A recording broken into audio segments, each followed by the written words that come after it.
Background: I was part of a volunteer group that helped rebuild a school in an impoverished village in Tanzania. Most of the children there had no idea what they looked like in terms of their physical appearance. This was due to a combination of myths surrounding looking in mirrors, lack of access to bare necessities, let alone mirrors and other vanity items, and many other variables.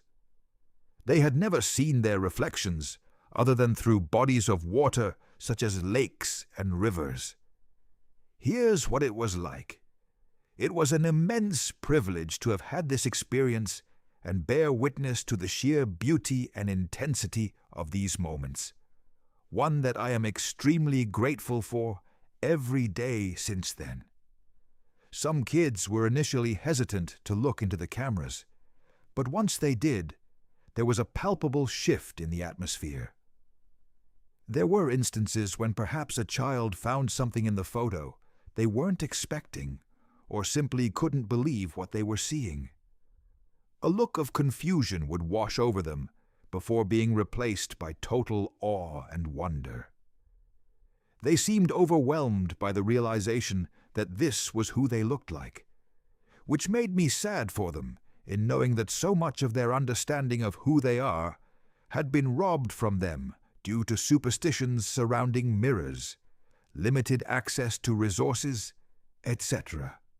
They couldn't believe what they saw, their own faces smiling back at them for the very first time. As the kids stared at the images of themselves, some alongside their families, and others who had no family, and held onto us instead, wide-eyed and uncertain, I noticed many of them take a few moments to pause and reflect upon the portraits presented before them.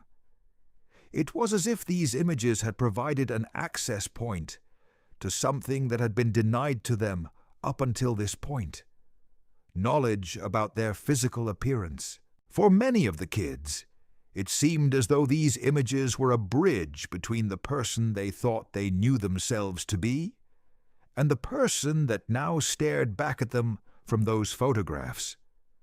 Some of them started touching their faces with wonderment and amazement in disbelief that it was actually them looking at themselves. The expressions of joy, surprise, and marvel were indescribable. I had never seen such raw emotion on children's faces before. They would smile, laugh, and point at themselves, some with disbelief, and others struck with utter fascination.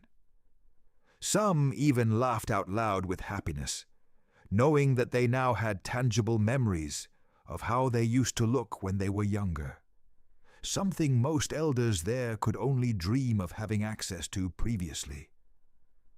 Mothers and fathers embraced each other and wept tears of joy as they held visual reminders of their children's youth in their hands. They, too, no longer had to fear that their children's youthful faces would fade into blurred memories of distant reflections, as these photos provided them with rememberings that would otherwise progressively vanish. I felt immensely lucky to have witnessed such an important rite of passage for these children, one that I hope will help shape how they understand and view themselves in years to come.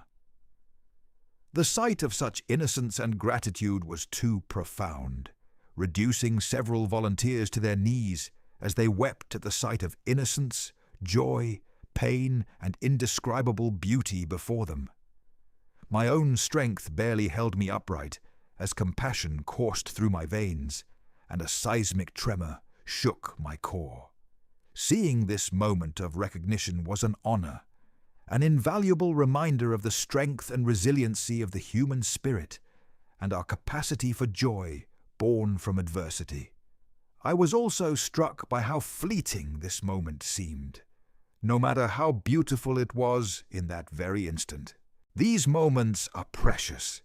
They come into our lives unexpectedly, brightening our days until they fade away too quickly. A reminder that we must savor them while we can, because life moves so fast and is filled with both beauty and sorrow that pass us by in an instant if we don't take notice. Everyone felt a sense of deep understanding and connection to each other that transcended words. Even though we all spoke different languages, cried different tears, and had different backgrounds, we all shared a common bond in that single moment. I still get chills thinking about it. Those fascinatingly diverse reactions to one common experience seem to perfectly embody what it means to be human in all its incredible complexity.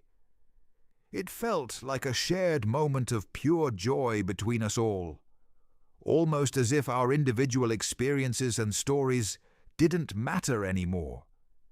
We were just filled with this sense of camaraderie brought forth by this single, universally shared experience. At the end of the day, we are ultimately just searching for moments that bring us together. Those moments when the kids saw their physical selves for the first time will always stay with me as a reminder that no matter how many differences may distinguish us, beauty can be found in any shared human experience.